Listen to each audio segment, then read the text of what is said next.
Hey guys, this is Tyagi, and welcome to our new YouTube channel, Learn Competitive Programming with CodeChef. If you want to learn and master data structures and algorithms, then this is a one-stop destination for you.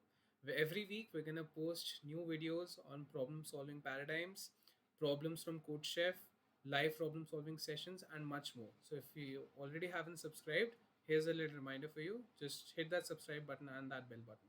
So without further ado, let's start. So, a bit about myself. My name is Mani Tyagi. I am a pre-final year student at IIT Delhi. I'm a competitive programming enthusiast, and I have experience in artificial intelligence research and software development. My favorite hobbies include playing poker and CS:GO. So let's move on to the question. The question that we're going to do today is Chefina and Dishes. So this is a medium to medium hard problem, and the difficulty rating that I've assigned is 2200. And the prerequisites of solving this problem is segment trees with lazy propagation. So let's talk about the workflow of how things are going to go. So firstly, we'll understand the problem statement. Next, we're going to try to figure out possible time complexities that will satisfy using the constraints. Thirdly, we'll make some observations and try some brute force. Next, we're going to improve on that brute force using the observations that we made. And then we're going to look at a working pseudocode and then the implementation details, and I'll walk you down through the solution. So without further ado, let's start. Okay, so let's get right on it. So the name of the problem is Chefina and Dishes. So we're given with n chefs numbered from 1 to n, and the m dishes numbered from 1 to m, and we're given an array A, which denotes the type of dish that ith chef cooks, and that value can only be from 1 to m.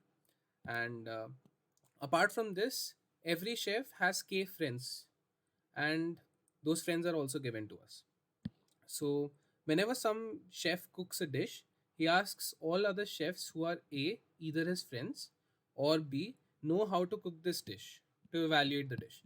So, for example, if the first chef makes dish number one and that chef makes a dish, then all the people who are going to evaluate this chef are A, the K friends that he has, all K of them will evaluate this dish, and B, all the chefs who make the first dish, because chef made dish number one. So all of the other chefs who made dish number one, they're going to evaluate. For example, the chef at the index 3 is also making one dish, then third chef will also be evaluating the dish made by the first chef.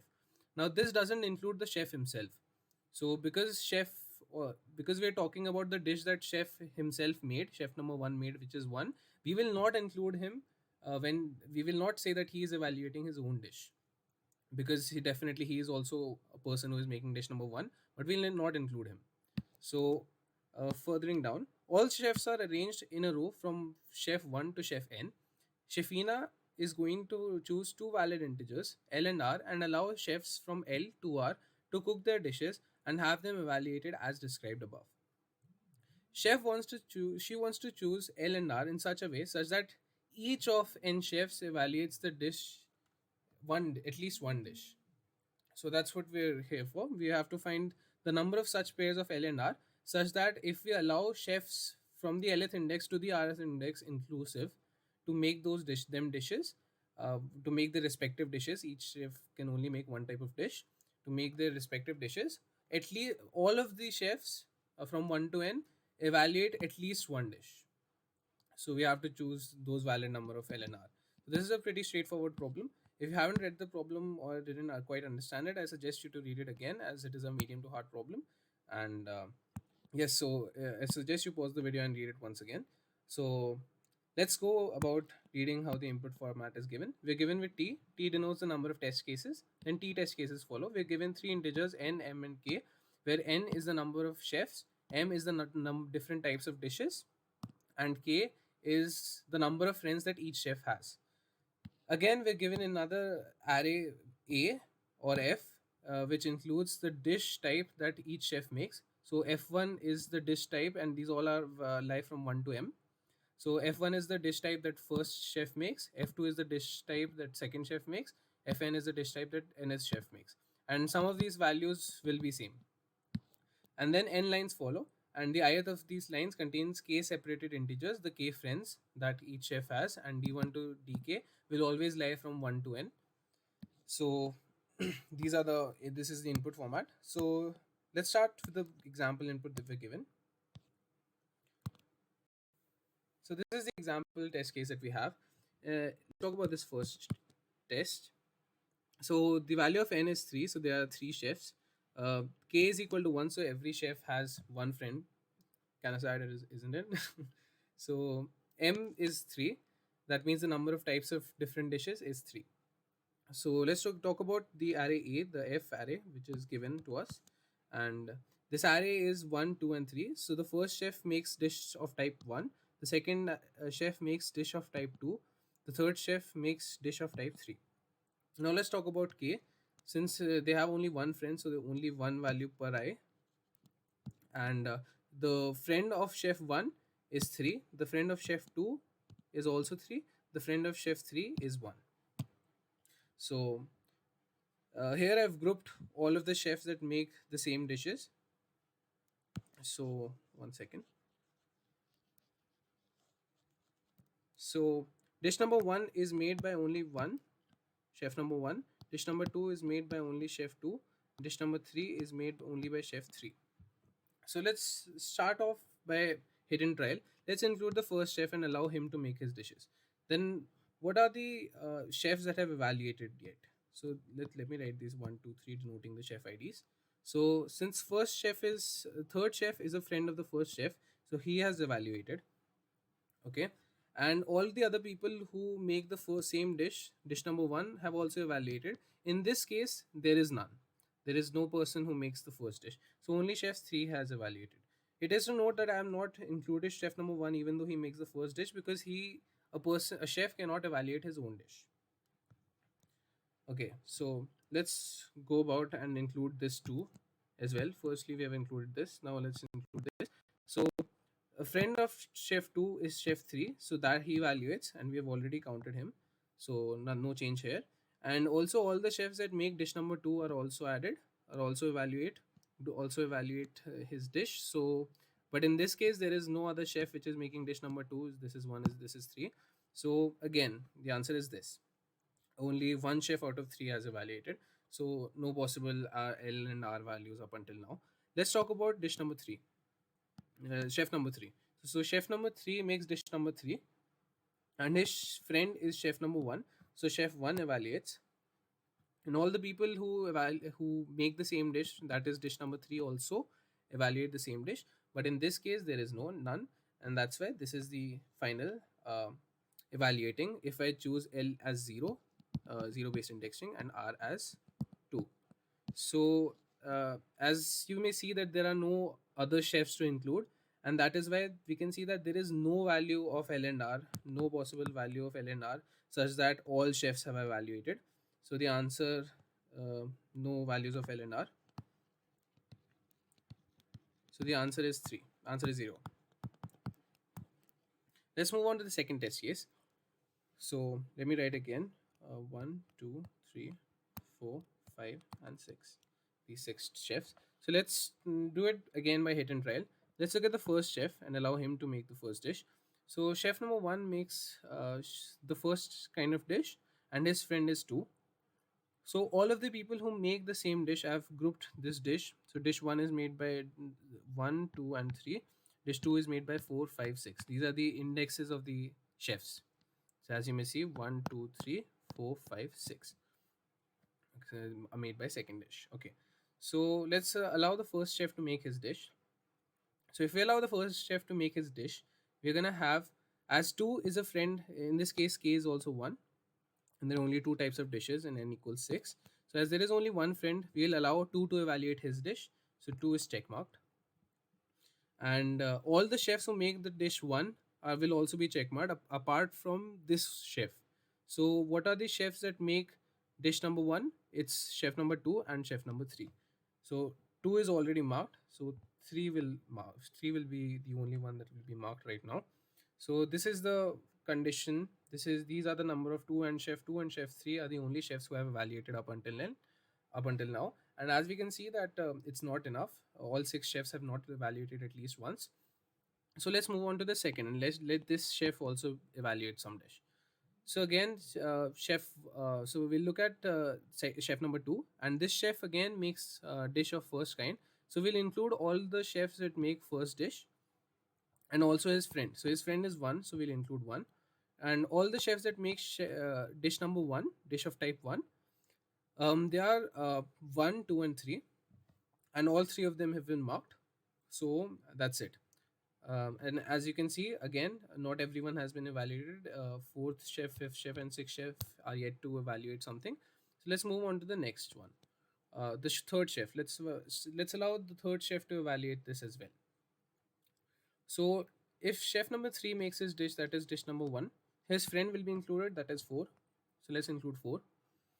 Um, Further, we move out, and all the chefs who make dish number one, and as you can see, we've already counted them, one, two, and three.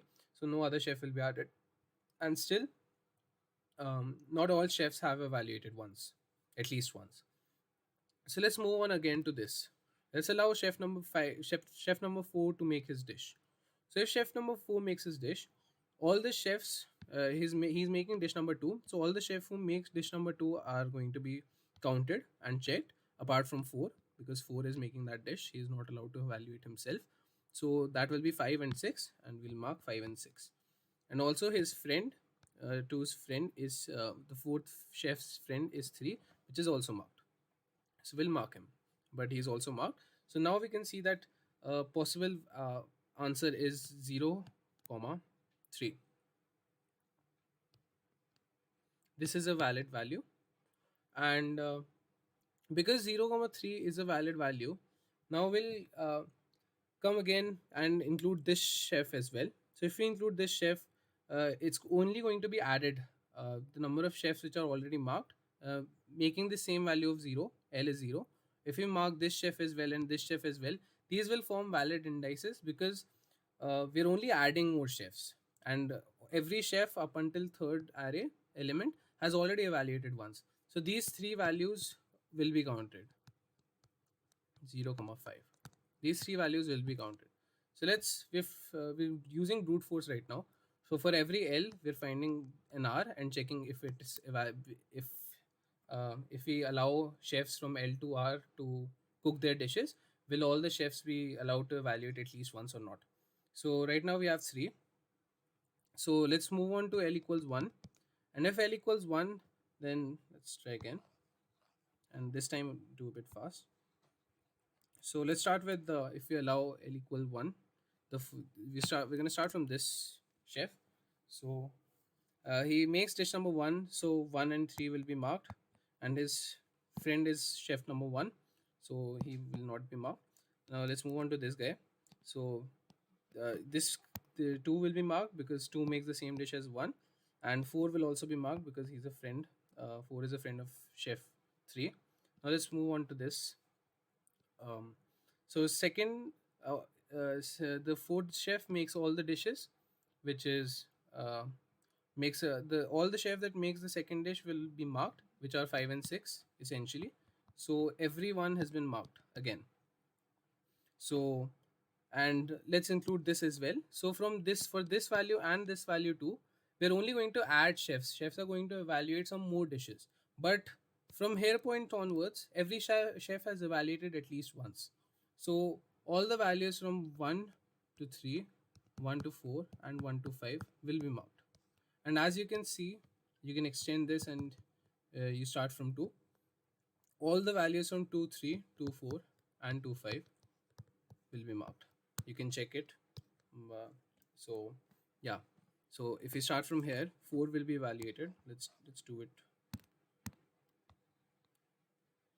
One second. Okay.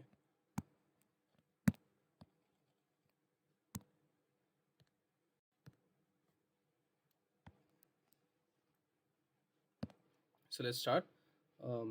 So if this guy is allowed to start, so all the chefs, chef number 1 and chef number 2 will be included because they make the same dish as 1.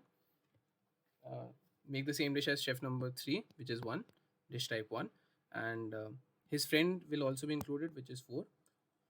If we now he himself cannot make all the chefs evaluate the same dish, so let's move on to the next one. So 2 3, so all the chefs which make dish type 2 will be added apart from this chef, which is essentially 5 and 6, and his friend which is also 3 will also be allowed to evaluate, which is chef 3. So as you can see, all the chefs have evaluated up until now. So uh, and so from this onwards, so when we move on from here to here, we see that all the chefs are only going to increase. The chef who evaluate the dishes are only going to increase, but from this point onwards, we have already have all the chefs who are going to evaluate at least one dish. So 2 comma 3, 2 comma 4, and 2 comma 5 are all valid choices for the valid indices, which make all the chefs evaluate at least one dish at least once. So the answer in this case is 3 plus 3 plus 3, which is equal to 9. Let's check once. So yes, the example output is 0 in the first case and 9 in the second case. So let's move on. So from here, this point onwards, I'd like to move to this one observation that we make during the second test case that we encountered. And that observation inherently is, for a given L, for a given value of L, if L and R satisfy the condition, which condition? If L and R satisfy the condition that if we allow all chefs to evaluate from chef index L to chef index R, then all chefs will evaluate at least one dish. Then my claim is, this is the claim, that all indices from L, this is the same L, to R, capital R, where capital R belongs from small r to n minus 1, again zero based indexing, so also satisfy this condition. So how do we prove this? I mean, it's pretty intuitive to see from the example test case, but we're going to prove this again. So let's prove by assuming that it's not correct. This is a proof by contradiction. So if we're talking about a specific value of L, so this is the chef, these are the chefs. So from this L to this R, suppose this value, suppose from this L to this R, if we allow all chefs to evaluate, the answer, this is a valid index. L to R is a valid index. Let's suppose this is given to us. It's a valid index. That means that we have already every chef evaluates at least once. So if we increase the value of R from this to this, if you also include this chef, chefs, now this is gonna have some friends, k friends, and some dish type which is going to include more chefs. So the number of chefs which evaluate only increases. So there is no decreasing of this value. So that is why I can say that if L and R is a valid index, then L R plus 1 is also a valid index, L R plus 2 is also a valid index, and L 2 R n minus 1, the last index, is also a valid index. And that's why we can see that the all these values are going to be included as valid indexes if L and R is a valid index. So now the problem boils down. So now what we have to do is, for every L, if we can calculate the minimum R, for every L, if we calculate the minimum R which satisfies this condition, then we're gonna add n minus R to our answer. Because for this L, all the values from R to n minus 1 are going to be included, and those values are specifically n to R, and those values are n minus R. So all of these indexes will be included. This is nothing but this. So the sum of all these values, n minus 1 to R, so n minus 1 minus R plus 1, because both of these are inclusive. So that is why the total values will be of valid indexes will increase by n minus R. So how do we go about doing this? We have a basic observation. This is the first observation that we made, and because of this, we're gonna try to reduce some complexity. So whenever this is not the first time that we are encountering this position, this observation. So in comparative programming, a lot of questions have this property satisfied, the property that we just talked about. So in these two cases, So in this case, when this property is satisfied, there are usually two things that we can do about it, and although both of these two things are very intuitive, so let's talk about what we can do about it. How do we go about solving this problem now once we have made this observation? So we have two possible solutions of finding the answers, and those two are, we can so because the problem boiled down, we can do two things. For each L, we can binary search for the minimum, for finding the minimum R which satisfies this condition. So of course the first option was brute force. In brute force we find L and R, and so let's talk about brute force. It's time complexity of brute force. So and then we'll talk about these two things. So the time complexity for brute force will be, we're going to check each and L and each R. So that is going to be n square number of operations for choosing L and R. And from L to R, we have to move from L to R and mark all of the chefs in all of the chefs friends that we have. So that is going to be Kn, worst case Kn friends, and also so this is Kn, and once I've marked these, I'm gonna have to check again, and plus n, I'm gonna have to check again whether all of the chefs are marked or not. So this is something of the order n cube k, which is very very big, so we're not going to bother ourselves now. So after finding this observation, let's talk about what is the change in the complexity, what change can we see in the complexity after making this observation and using the first L. And that is, for each L, we binary search for the minimum R that we can use, which satisfies the condition, and after finding that R, we'll just append n minus R to our answer. So let's talk about this time complexity. So we have to do this n times for each L.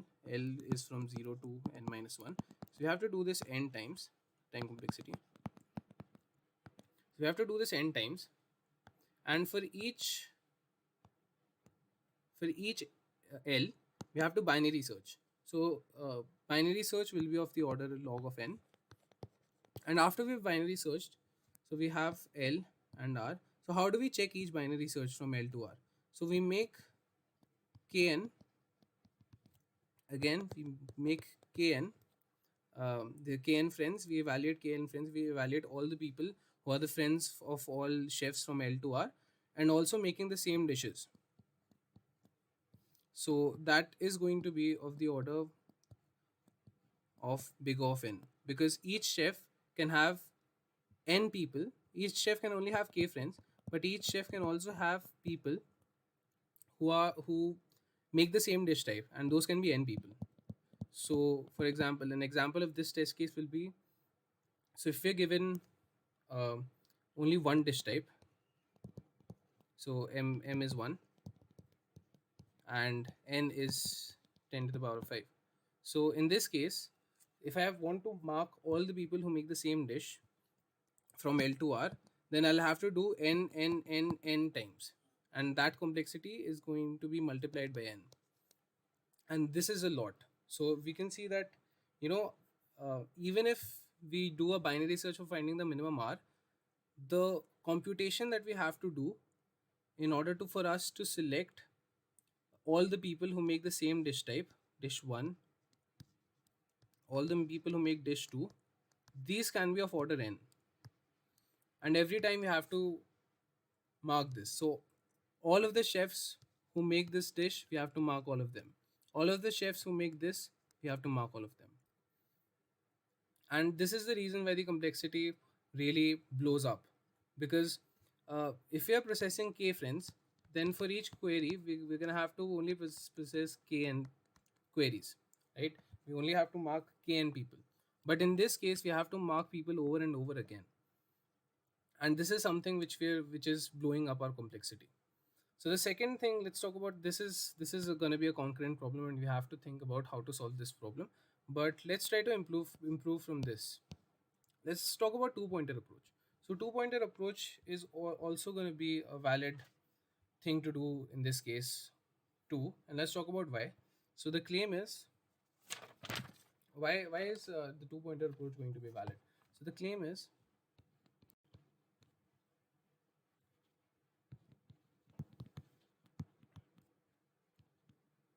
that two pointer approach works. And how can I say that the two pointer approach works? For every L, if we find a minimum R, then for L plus 1, the minimum R is going to be this R, minimum R is going to be greater than equal to R. It's not going to be on the left side of R. So what do I mean by this? So for example, if there are these many chefs and we choose L here and R here, so my claim is that if I, so what happens in the two pointer approach, right? Let's talk about this. So what we do is, if all of the chefs have not evaluated from L to R, then I move this right pointer over to here. But if in the case they have all have evaluated, I move this left pointer over to this side. So what I'm saying is, why this will work is because this claim is holds true. And what is this claim? That if L, suppose this is the answer, R is the minimum value, which holds true. So if we go on here and talk about L plus 1, then the answer is not going to be this value. This answer is not going to be before this value. This answer is going to be this value, or this value. It's going to be after this. Let's talk about why.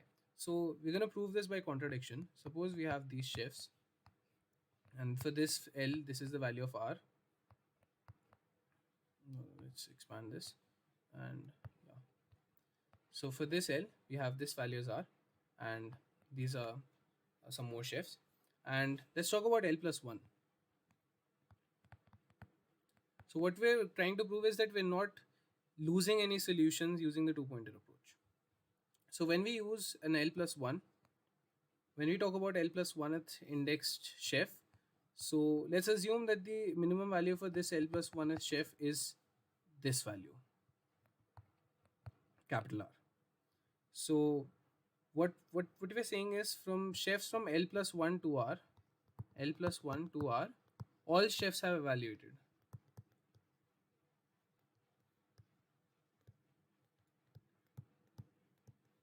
Okay, which is definitely not correct, because we talked about L and we say that for L, the minimum R is R. So L to R is a possible answer, which breaks our assumption that the minimum R is small r. Why do I say this? Because since L plus 1 comma R all chefs have evaluated, I'll just add one more L, and this is going to make some more chefs evaluated once more, but that doesn't change the fact that all chefs have already evaluated. So the minimum value of R for this small L will also be capital R. So henceforth we can prove that our assumption that the L plus 1th value will not have a minimum R value before R is false. This is proof by contradiction. So we know we've already proved why two pointer approach will work, but we are still to solve how to solve this blowing up problem. So what we're talking about is the processing of k friends. Since the value of k is less than 3, this is a cakewalk. This is not a big problem for us. The problem in which it blows up is if I have to, I have to check once whether all of the chefs have evaluated or not, and that takes big of n times. But per chef, for me to evaluate, for me to mark all the chefs which make the same dish as this chef, I'm gonna have a big of n complexity too. So this blows up, and I really have to find a way in order to mark all the chefs which make the same dish true. I have to find a good way to do that. And let's talk about a good way to do that, right? So, how to query if all chefs have evaluated in less than big of n times? So, we have this problem, and the second problem as well, which is how to check when I'm checking if I choose my L and if I choose my R and if I have chefs in between. So, for each chef, I'm going to have to I can store this value. If this value is 1, I can store this value of all the chefs who make dish number 1. I'll have all of these values, and I have to process them over and over again every time I encounter a one. So that's a big blow up. So how do I query if all chefs have validated or evaluated a dish at least once in less than big of n? And also, how do I mark all of these points, mark all of these chefs which make the same dish in less than big of n? Because right now it's taking us big of n time. So how do we do this? And this is where the intuition for a segment tree comes in, right? So of course the order matters in our given array, but our main problem right now that we're facing right now is if we're given a dish of dish type D, and we have chef like 1 index chef, 3 index chef, 5 index chef, 7 index chef, we have to find a fast way for us to mark all of these chefs together. And we can do this by creating an auxiliary array. So what I'm trying to say is we were firstly initially given with our array A, and that contains of, like, for the first chef is making dish type 1, second dish type 3, third dish type 4, dish type 2, 2 once again. So we have all of these arrays, all of these chefs making these dishes in this order. So what we do right now is we group all the chefs making same dishes. And I'll talk about what benefits does this provide us. Just hang on with me for a moment. So we'll also include the dish the chef IDs. So 0, 1, 2, 3, 4, 5. This is the 0th index chef, first index, second, third, fourth, fifth. So we're gonna group all of these people together. So 1, 5, 2, 3, 2, 4, 3, 1, 4, 2. So after I've grouped, so this is the index. After I group this and store it in this value, I'm gonna have to, what I can do is, if I'm talking about dish 1 and I want to mark all of the people who make the same dish, now it's just a range update query. If I know the starting point in my auxiliary array of dish number 1, if I know the ending point in my auxiliary array of dish number 2, I can just do a range update query and increment all of these values by 1. Because what this value represents, what this range represents, is basically updating all of the values, who are all of the people who are evaluating the first dish, and it will increment all of these values by +1 and +1. Similarly, if I encounter a value of 2 in my original array, if I reach over to this point, and if I have to mark all of the people who are evaluating dish number 2, I just have to range query, range update, and increase all of these values by +1, because all of these values will be evaluating. Of course, I have to subtract the chef himself because he will be included in this range, but that's just a point update. And also, if I talk about the third, if we come over here, if we allow this chef, so we have to do a range update of all the chefs who make the third dish. Then this is just a range update of one single point +1, and similar with 4 +1. So what I'm talking about is basically if I have made an auxiliary array in which I group all of the chefs making the same dish together. So I've grouped the chefs 0 and 5 because they make the first dish together, 3 and 4 because they make the second dish together, and 1 and 2 in some order, and I store the where the ranges of each dish starts. Then I can do this original problem that we were having of that blowing up of complexity, because every time we encounter a 2, we have to go through all of the points, and all of these points can be of the order n. So every time we encounter a 2, we have to do a check n times, we have to update n times. But in this and that takes a big of n times. But in this, because all of the arrays, because all of the people who evaluate the same dish are grouped together, and I suppose like store my starting range of dish number 2 uh, as like this point, and ending range ending at this point, then I can just do a range update on from this point to this point in big of log n times. So this is the main intuition of a segment tree, and this is the main part of jumping from the previous observation that we made. That was slightly easier observation, but this observation requires a bit more observational and experience skills that since we are only checking whether all of the chefs have made the dish at least once, the order doesn't matter. So we can, of course, the order matters in L&R, but and we're going to process L&R in this format only, on our original A array only. But for us to check whether, for us to query whether all chefs have evaluated the dish at least once, we can do that in a big of login times. For us to mark all the points, for us to increment all the points from a given range, from L to R range, this is not the same L to R range. This is, for example, if I encounter a dish number 2 and I know that this value is L, this value is R, and I know that all of the chefs will evaluate this dish, at least will evaluate this dish because we have allowed this chef to make his dish. So we'll just increment a range update, and that increment will also take us login times. So we've significantly improved our quality, our time complexity by doing so. So let's talk about the auxiliary array a bit more, and what are the things that we're going to have to map. So basically what I'm saying is, for marking all chefs, so there are two types of problems that we have. So firstly is the problem of making the same dish. This was the inspiration of using a segment tree with lazy propagation because of range updates. So we can do a range updates in auxiliary array. So what do I mean by, I just explained why range updates in the auxiliary array.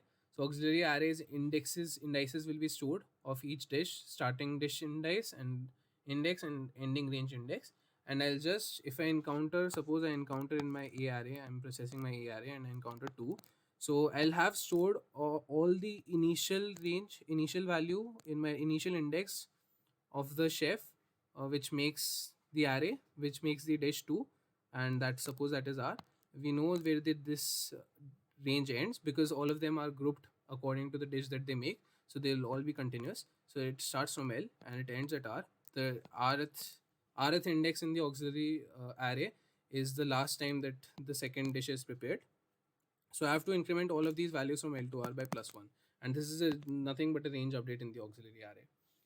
So for marking all the friends, we've talked about chefs making English. Let's talk about for marking all the friends of chef. So we have k friends each, and if we have to mark all of the friends of the chef, the k friends that chef has, and that's nothing but point updates in auxiliary array. If we know that where the ith index chef at array A is in auxiliary array,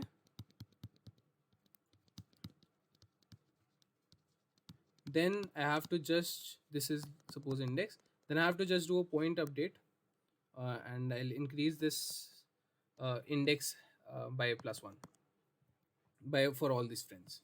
So basically what we've discovered is that there are two types of mappings which are required. For each dish that we encounter, we have to store a dish range in the auxiliary array. So auxiliary array is nothing but grouping of all of the chefs together which make the same dish. So that is nothing for like, we did this for ease of implementation for range updates, so we don't have to process the entire array again and again in big of n, and we can do it in log of n. So for each dish, so we need two mappings. For each dish we have to find the dish range in the auxiliary array, and for each chef we have to find his position in the auxiliary array. So we have to find these two mappings. These two mappings are very important for us.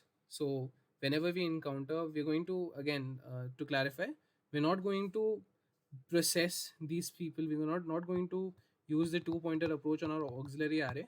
The two pointer approach will be done on the array A, but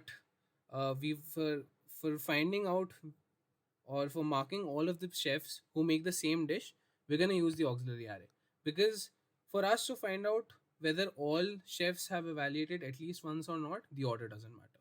So in that sense, we use the auxiliary array and perform our operations on the auxiliary array. And in order to do that, we have to find key, if suppose a friend of chef 3 is 4. So we have to find where in the auxiliary array is chef number 4 located. So we have to do this mapping, and if we encounter a dish of type 3, then we have to figure out what is the starting position and what is the ending position in my auxiliary array for dish of type 3, and we have to evaluate. If we have both of these values, then it's a child's play. So let's move on to the pseudocode. So firstly, make an auxiliary array. Now we're ready for a pseudocode. So the first thing that we do is make an auxiliary array. And after we've made so what is in the auxiliary array? An auxiliary array is, for example, if I talk about uh, the example test case, which was 214365, this is already an auxiliary array. So let's talk about this. 1 1 1 2 2 2.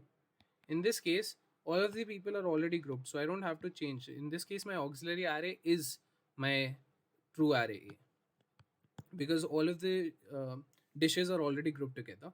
So I just have to store for each value 1, each dish type 1. Let's talk about dish type 1 and dish type 2. So the dish type 1 starts from 0th index and moves on to the second index. Dish type 2 starts from the third index and moves on to the fifth index. We have these values stored, and these are the mapping of the dishes. Let's talk about um, the positions of arrays. If, suppose this is the first, second, let's use 0th indexing. Suppose this is the 0th chef, first chef, second, third, fourth, fifth. Then because my auxiliary array is the same as the array A, my mapping for the chef's position at 0th position is 0. Mapping for chef's position in ox, let's call it position in ox. Position in ox is the same. Position in ox is same, is 1. Position in ox of 2 is 2, and so on.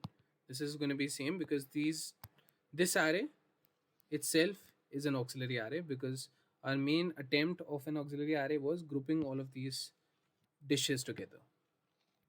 So let's move on and look at the pseudocode. So the pseudocode is make the auxiliary array. That means group all the points together, group all the chefs together, group chefs making same dish together.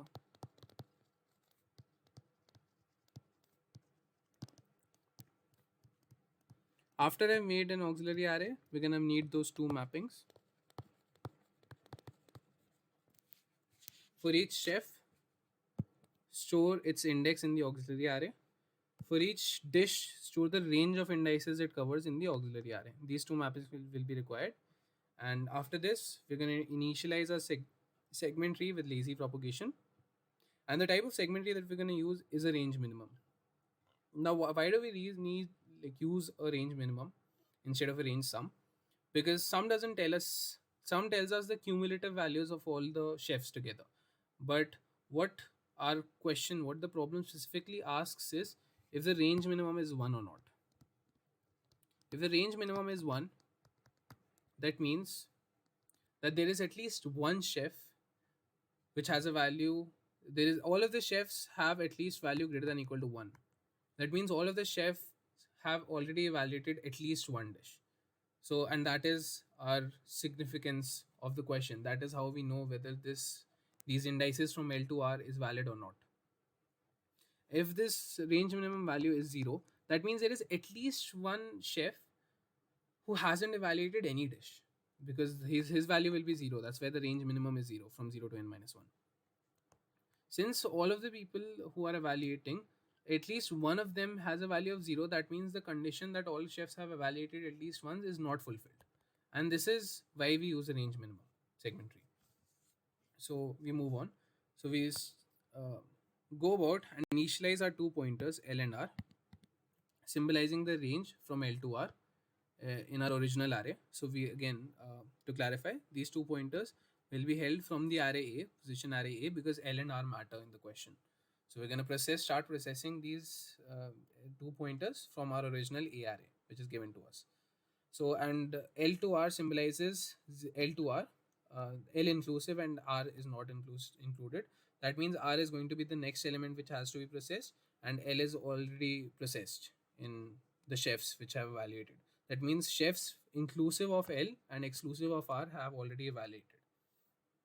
Keep incrementing the range for the index chef's dish and his friends. So what do I mean by that? That is, if range minimum right now from L to R is not equal to 0, that means all of the chefs have evaluated at least once. Then we add our answer n minus r plus 1 to the answer. And why n minus r plus 1? Because all of the values, because we know that r is not included, henceforth r minus 1 to n minus 1, all possible values for this L is valid. So the answer to this n minus 1 minus r minus 1 plus 1 is n minus r plus 1. So add n minus r plus 1 to our answer tally. And for this L, all values of r from r minus 1 to n minus 1 are valid. Unmark or decrement all friends of the Lth chef and his dishmates. So what do I mean by dishmates? Dishmates is basically all of the people who make the same dish as the Lth chef, and I increase L. So this is a typical two-pointer approach, L plus plus. If range minimum, so this is what we'll do for range minimum when it is not equal to 0. That means we have found a valid answers, valid sets of answers, and we are ready to disclude this L. So we have already calculated all the answers for this L. So now we move on to the next cell and we want to calculate the answer for the next cell. So suppose if range minimum is equal to 0, that means that currently uh, the chefs that we have allowed from range L to R, they are not enough for us to evaluate all chefs, to make all chefs evaluate at least once. So we're gonna have to add more chefs to evaluate. But if R equals N, that means all of the chefs have been given the opportunity to evaluate. That means we have no other chefs to process. And that is why we're gonna break out of this loop. If R is not equal to N, that means that there are still more chefs towards the end of the array that we have to include, and we'll include that. We'll mark all the friends, which we'll do by a point update. We'll mark all the dish mates, which we'll do by a range update of the RH chef, and we're gonna increase our R value. So we're gonna do an R plus plus. This is a typical two-pointer approach that we're gonna use. So because we've taken a look at the pseudo code, let's have a look into the solution for once.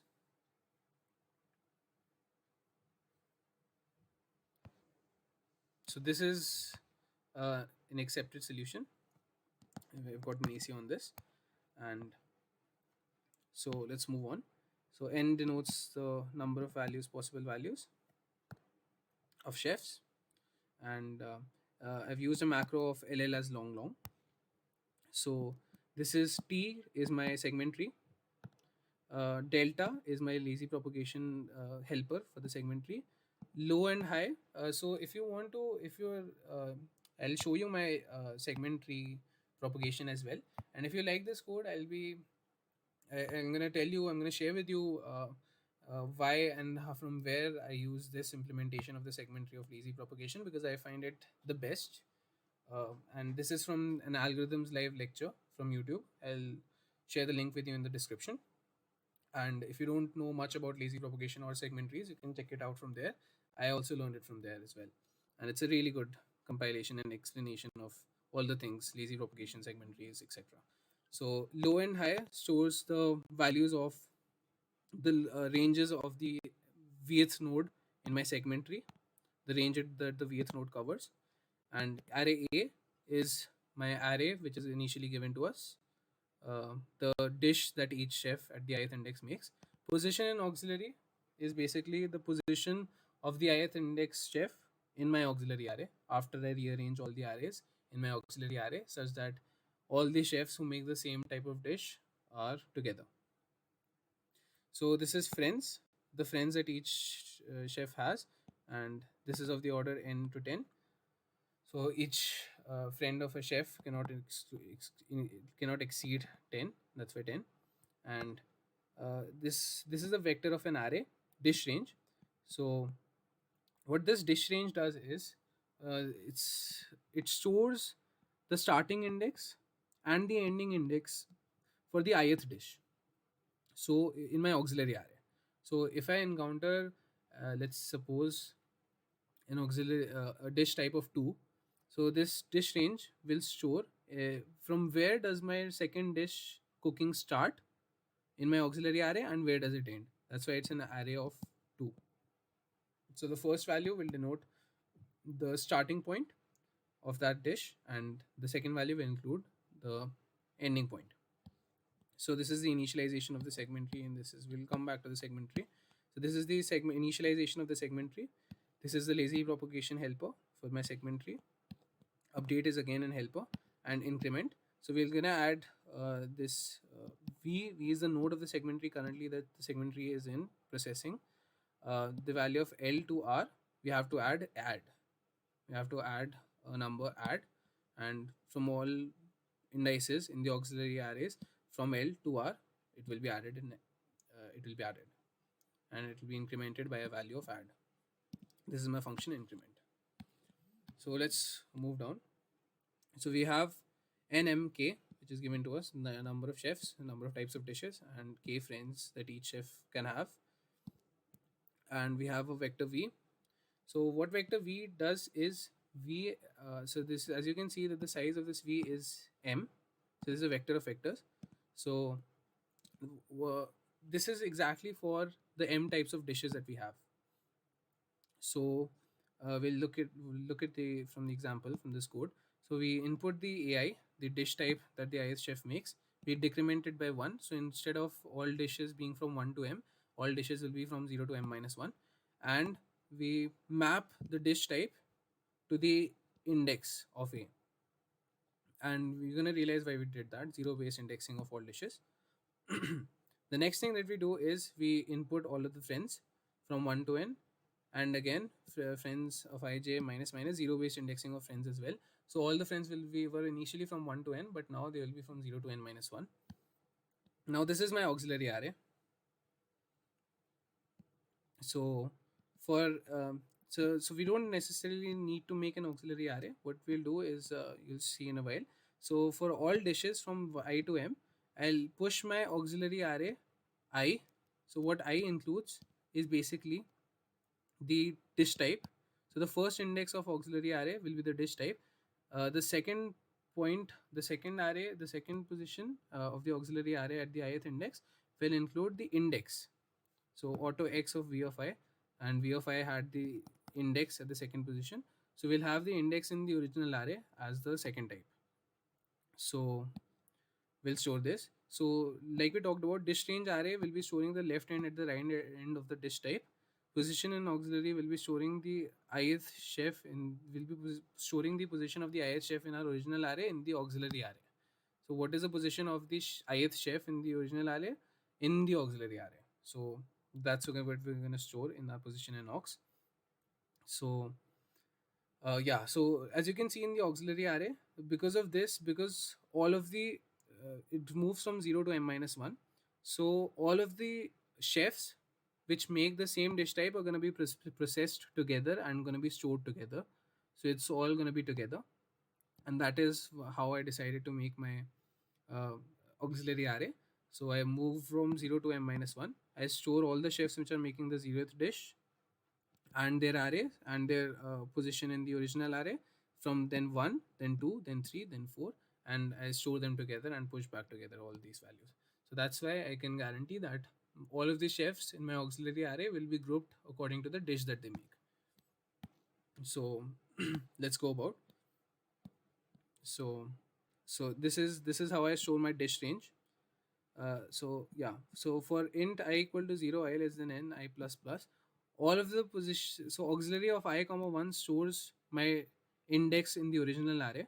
So I'm going map position, and aux will basically map the position in the original array. Aux of I of 1 is the position of the ith index of chef, and position in aux will store my position of this index's chef in my auxiliary array. So position in aux will store the position of the ith index and map it to the position in my current auxiliary array. So dish range, I initialize the dish range initial value to -1 whenever you encounter a dish range, whenever you encounter a new array, a new dish type, and we'll see that by if this value is -1, we'll enable the starting position, a dish range of aux of I of 0. This is the dish type of aux of I of 0. So we'll start the dish range of this type with I. 0 is the first index element. So this is I. And if it is the last element, or if there is a discord between the next next element and the current element, that means that this element is the last appearance of this dish, because since all the dishes are grouped together, so the dish range of aux of I of 0, this dish type, and 1, which denotes the ending of this dish, is I.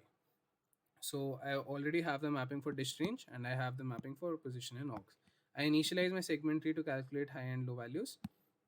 These are again for the helper segment tree. If you need a place for a good enough implementation of segment tree, I'll have the link in the description. So we start our two-pointer approach. We have our answer equal to 0. We have our L and R, two indices. Chefs from L to R are included at all times. If L equal to R, that means we haven't included any. So that is an empty set. So this will go about till L is less than N. So the thing that we talked about is if R equal to N and T of 1 plus delta of 1. So basically T of 1 and plus delta of 1 is basically the range minimum over the entire auxiliary array. So if the range minimum over the entire auxiliary array is 0 and we've run out of elements to add, then we break out, no matter what the value of L is. If that's not the case, if T of 1 plus delta of 1, that means at least one chef has not yet evaluated, because the range minimum value is 0, or L is greater than equal to R, then what do we do is we add more chefs. So how do we do that? So for every friend that we have, if position in auxiliary of that friend is less than the dish range, so basically what this if statement does is, in order to for us to avoid adding and removing unnecessary friends, so if this friend has the same dish type as the chef right now that we're processing, the RS chef that we're processing, R is the index of the chef that we're processing right now. Because it is 0, we have to process more chefs. So if it doesn't lie in the dish range of the current AR that we're looking at, then we increment this. Otherwise, it is already going to be implemented. It is already going to be incremented, because we're nonetheless going to increment all the dish range of the Rth index chef's dish. So we increment the position in auxiliary of all the friends of the position of R, and by 1. So add all friends of chef at the Rth index to be included next, which we are processing right now. Secondly, we increment all the dish range. Dish range is basically nothing but the dish range of the Rth index chef. 0 means the initial starting in the auxiliary, 1 means at the ending of the auxiliary, and we will increment by 1. So basically we add all chefs who make the same dish as chef as at Rth index. And finally, since this chef is also always going to be included in this range, because he also makes the same dish, and in the auxiliary array he will be a part of this range, we have to increment it by -1, because we have counted a chef as evaluated, but this chef will not evaluate, because a chef cannot evaluate his own dish, and that's why accept the chef at the Rth index. So we have already added this chef over here in this line, but we remove that chef, and this is a point update basically. So we point update here, we range update here, and we point update here to correct our mistake of counting that chef as included, and we increase R. Let's talk about the case when that doesn't happen, when T1 plus delta 1 is equal to 1. That means we have found some values, acceptable values. Every chef has evaluated at least once. This is what it denotes. So we add all value n minus r plus 1. We talked about why this was the case. So all values of r from r minus 1 to n minus 1 are valid. Again, we iterate over. Now, since we have already calculated for this L, we move on to the next L and remove all the friends of this L chef at the Lth index, and remove the dish range that we had for this Lth index chef. So how do we do that? We again loop over all the friends, k friends, and increment all of the friends, again checking whether it's in the range or not. Again increment all of the chefs in the position with -1, removing all friends of chef at the lth index. Next, in the next line, we decrement the range, because when we were processing this lth index, we increased its range, but now we have to calculate the value for l plus 1. That means our index starts from l plus 1. That means we have to remove all of the friends that we added of this lth index, and we have to remove all the dish mates of this friend. And we do that using this range update query with -1. Now again, we have uh, decremented the chef, removing all chefs who make the same dish as chef at lth index. But we also removed this chef because this chef made the same dish as this chef made, right? So we increment this by +1 because we have removed something that we hadn't added in the first place, as we talked about in here. So we decremented something that we hadn't added in the first place. That's why we incremented again by 1 using a point update query, and simply and increment the value of l. And that is how we'll get our answer C out. So that was it for this video. If you liked, please like, share, subscribe, and we'll be sharing more content, CP related content, more problems, more theory, more knowledge. So if you're a comparative programming enthusiast, I recommend that you subscribe. And that is it. I hope you liked the problem and the explanation. It was a really good problem from Ritesh. Yeah, hats off.